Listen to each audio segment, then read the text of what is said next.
Olá, eu sou Jusemar Honório, sou terapeuta familiar sistêmico e atuo há 28 anos como psicólogo clínico.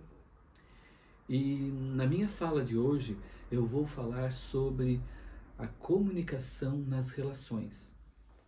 Eu quero apresentar para vocês como a comunicação pode ser a raiz e a solução de todos os problemas.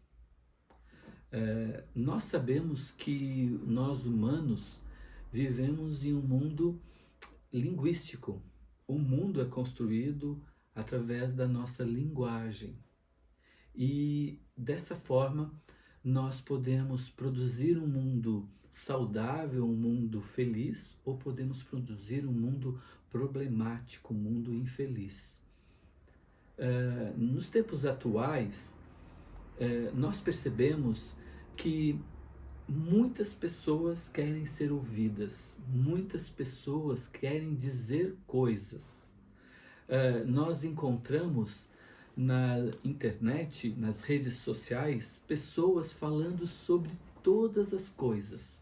Pessoas, muitas vezes, que não têm um profundo conhecimento, que não são profissionais da área, que não fizeram estudos mais dedicados ou estudos que podemos dizer até científicos, pessoas que dizem coisas sem conhecimento.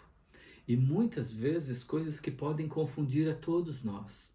Vivemos então num tempo onde existe muitos falsos gurus, muitas pessoas que se apropriam de palavras com propriedade e usam muito do patos, da paixão, para convencer as pessoas de que suas palavras são verdadeiras. Na Grécia Antiga, antes da filosofia, apareceu os cínicos. Os cínicos eram uns pré-filósofos que eram contratados pelas elites da Grécia Antiga para discursar na Ágora, que eram as praças onde eram feitas as votações. E nesse tempo, essas pessoas eram contratadas para falar para a população, para o público, de um jeito que fosse muito empolgante. Eles eram chamados de cínicos porque eles não tinham compromisso com a verdade. Quando a filosofia inaugurou a lógica, o compromisso com a verdade, saindo do mito, passando para o logos, assim surgiu então o pensamento racional, o pensamento filosófico. Nós podemos dizer que os cínicos, que não tinham compromisso com a verdade, mas tinham um grande compromisso com palavras bonitas, rebuscadas, que pareciam muito coerentes, na verdade eram arranjos linguísticos perfeitos, mas não tinham a menor intenção de beneficiar a população, mas sim beneficiar a uma pessoa só.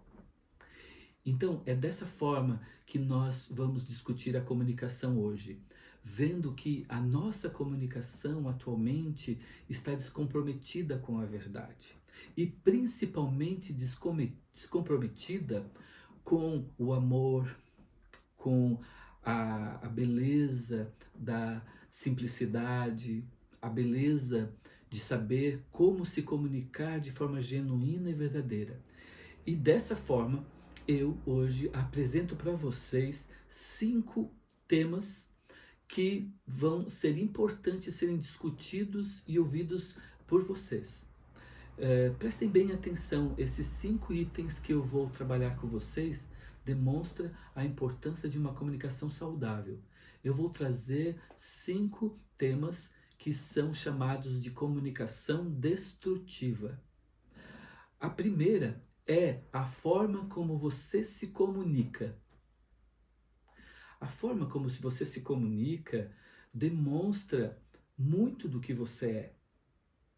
Se você se comunica interrompendo as pessoas, sempre discordando, sempre disputando a palavra, achando que é o dono da verdade, você vai ter uma comunicação destrutiva.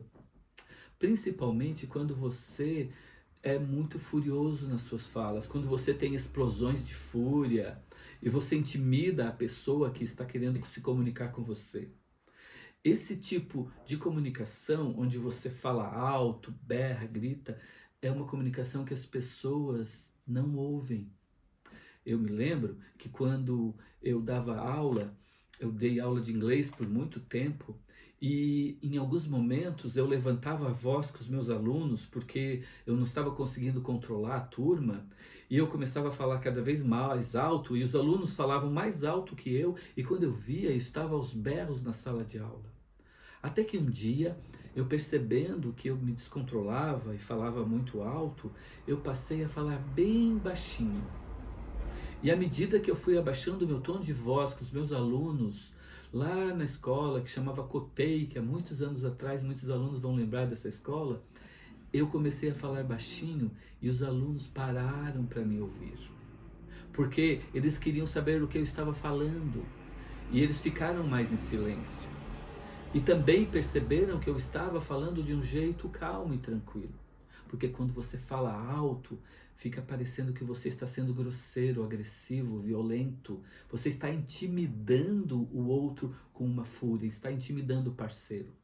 Então, essa forma de falar é uma forma que nós devemos excluir da nossa fala. Falar alto, falar com explosões de fúria, estar sempre interrompendo. Esse tipo de fala demonstra que nós estamos perdendo o controle, que não temos razão. Nós perdemos a razão. Se expressar, e também uma outra forma que é muito negativa é expressões e gestos de discordância. Sabe quando você fica fazendo caras e bocas, quando você sempre faz movimentos do corpo como se não estivesse gostando, desaprovando a comunicação da pessoa, isso também é uma forma muito negativa. Nós podemos prestar atenção de forma sorridente, tranquila. As expressões faciais, os sons que fazemos, esses gestos de discordância podem gerar muito mal-estar na comunicação. E outra forma também é de ameaçar o parceiro na interlocução.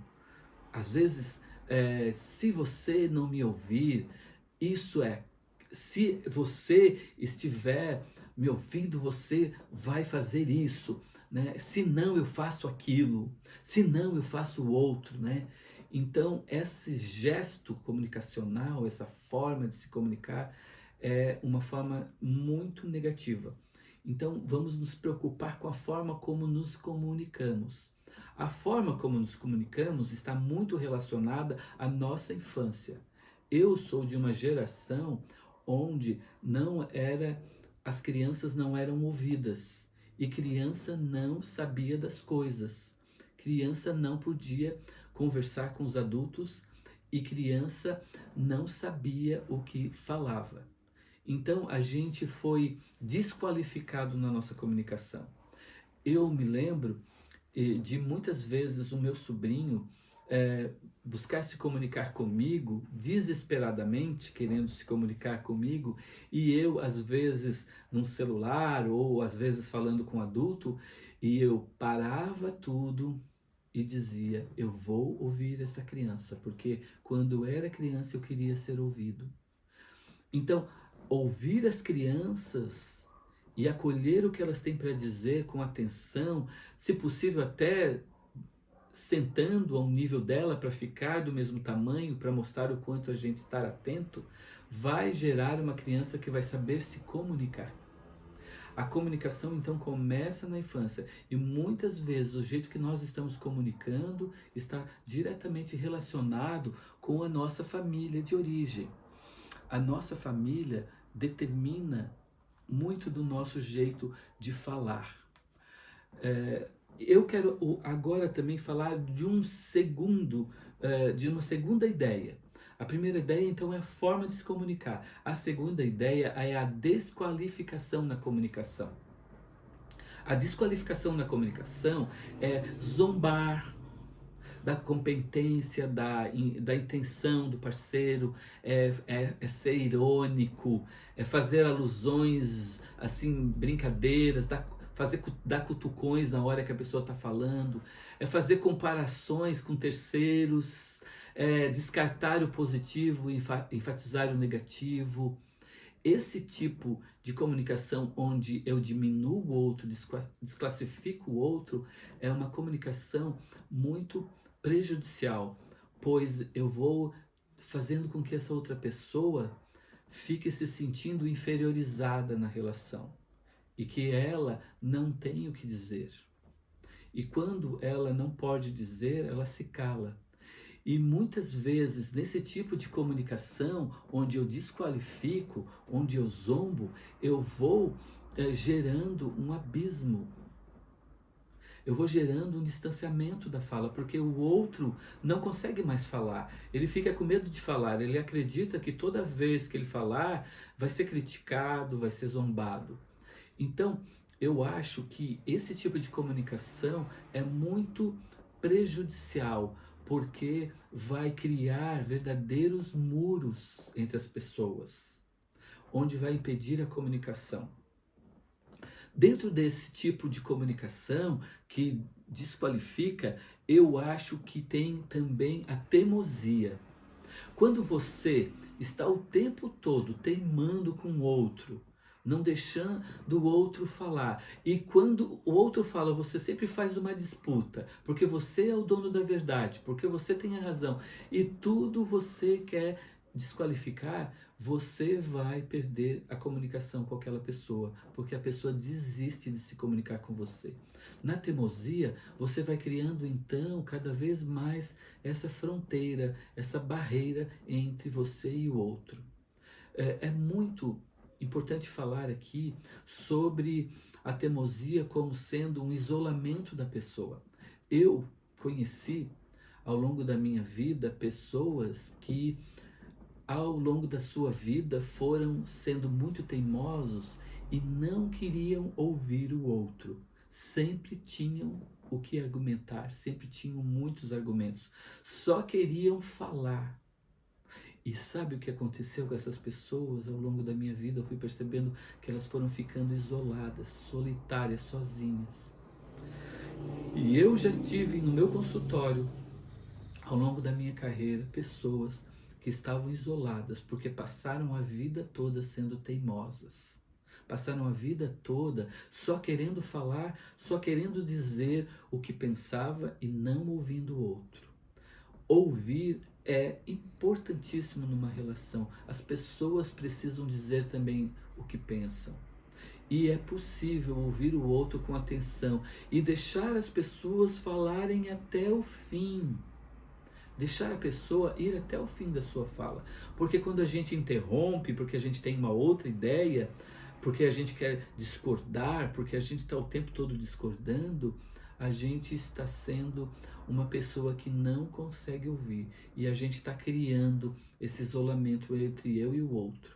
E no final a gente vai criar um grande abismo entre eu e as pessoas. E esse abismo vai me isolar, vai me colocar numa solidão. Então, se você quer ter relações para sempre, estáveis, de amizade, calorosas, ouça. Ouça quem está ao seu redor. Deixe a pessoa falar até o fim. Isso é muito importante. A terceira ideia que eu quero trabalhar com vocês aqui é a culpabilizar e patologizar. Atribuir intenções más à fala da pessoa, definir com patologias porque você está falando como se você fosse um esquizofrênico, ou porque você fala como um bipolar, ou até mesmo porque quando você fala, você sempre fala errado, ou porque você fala apressado demais. Ficar rotulando as pessoas na comunicação também gera distanciamento. E quem sou eu para ficar num julgamento e numa crítica excessiva ao outro? Eu preciso aprender a aceitar o outro. Também, quando eu uso de forma equivocada testemunhos de terceiro, dizendo porque tal pessoa falou tal coisa, ou porque tal pessoa disse que você disse isso, isso também é um jeito de culpabilizar e usar uma forma negativa de diminuir o outro usando terceiros que não estão ali. Porque a pessoa não vai poder se defender, porque a pessoa não vai poder dizer se aquilo é verdadeiro ou não. Também há outras formas de causar dano na comunicação, que é a penúltima forma, que é tumultuar a comunicação, quer corrigir detalhes irrelevantes e desviar o foco o tempo todo, quer contra-atacar ao invés de entrar no mérito do argumento, é distorcer a fala da pessoa, é vitimizar-se também. Isso é tumultuar a comunicação. Eu gero uma comunicação cheia de conflitos, de briga, eu me apego a pequenos detalhes irrelevantes e tiro o foco do todo da comunicação. Então eu não ouço, não escuto, não deixo a pessoa dizer o que ela tem para dizer. E isso vai nos distanciando e nos colocando cada vez mais em, em comunicações, né? Embora a abordagem sistêmica, né, diz que é impossível não se comunicar.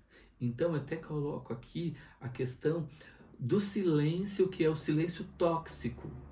Isso também é uma forma de se comunicar que prejudica muito as comunicações. Quando a pessoa fica emburrada, como diz a minha mãe, fica imonada, né? A pessoa fica lá calada, não fala nada e passa um ar de raiva, é, de que está muito brava contigo, e tu pergunta e tu fala e a pessoa não te diz nada, fica num silêncio te torturando. Esse silêncio torturador é um silêncio também tóxico, destrutivo, é uma comunicação destrutiva. Muito importante a gente não deixar que esses silêncios aconteçam, porque eles vão ficando cada vez maior. E quem sofre pelo silêncio vai se sentindo cada vez mais abusado, mais agredido, até que ele desiste da comunicação e muitas vezes desiste da relação. Porque como que você vai ficar num relacionamento onde a outra pessoa simplesmente fecha, se cala, não fala mais nada e mostra que está muito raivosa, muito brava com você e te castiga com um silêncio? Isso gera muita dor. E isso é uma coisa que não se deve fazer numa relação. Vamos tirar esses silêncios tóxicos.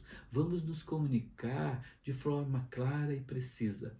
Outra questão importante é o corte na comunicação, né? Esse corte na comunicação, muitas vezes com perguntas passivo-agressiva, com pseudo-desculpas, com esse silêncio mesmo, né? Com esse fechar-se em si mesmar-se, né? Ou até mesmo essa generalização de sempre, nunca, que a gente chama de distorções cognitivas, né? As distorções cognitivas na fala são inúmeras. Depois a gente pode fazer um outro bloco sobre isso, né? Mas eu gostaria de deixar assim, então, itens importantes para a comunicação de vocês nesse vídeo de hoje. Então, eu tenho que sempre olhar para essa inadequação dos tons de voz. Eu tenho que não posso estar numa indisposição para ouvir o outro. Eu tenho que ouvir até o fim. A teimosia, sempre ter razão é muito destrutiva. E também compreender equivocadamente que a discordância do outro é uma afronta a mim, é uma desqualificação a mim, também é uma coisa muito ruim. É preciso que eu aceite o diferente, aceite a nova ideia, pois é dessa forma que a gente constrói novos pensamentos, novas ideias. É através da discordância que nós vamos ter uma dialética na comunicação. Isso é dialógica, né? O dialógico, a comunicação de diálogo, é uma comunicação onde tem até a tese e a antítese.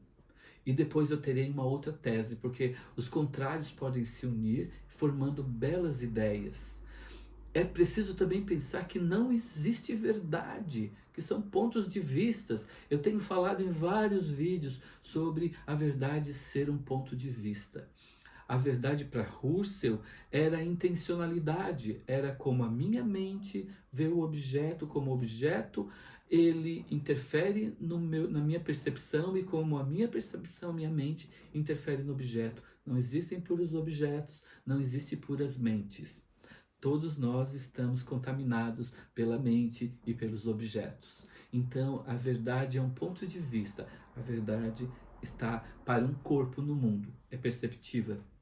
E por fim, a falta de objetividade e de clareza das nossas falas. Sejamos objetivos, às vezes por medo de dizer não, porque muitas vezes não somos assertivos, acabamos querendo agradar o outro por demais, mas na verdade estamos manipulando as outras pessoas com falas agradáveis, mas sem clareza e sem objetividade do que realmente pensamos ou desejamos. É preciso que a gente seja objetivo nas nossas comunicações. Dessa forma, a gente vai construir relações saudáveis, relações proveitosas. E eu quero dizer aqui para finalizar, a comunicação, ela resolve 90% dos problemas que temos na nossa existência. Todos os casais, todas as empresas, todas as relações com os filhos, as famílias, vão resolver seus problemas com boa comunicação. Invista numa boa comunicação. Ouça atentamente de novo esse nosso vídeo de hoje que estamos fazendo, porque você vai poder aproveitar muitas dessas palavras que eu trouxe aqui para você hoje. Então, muito obrigado pela atenção. Um abração.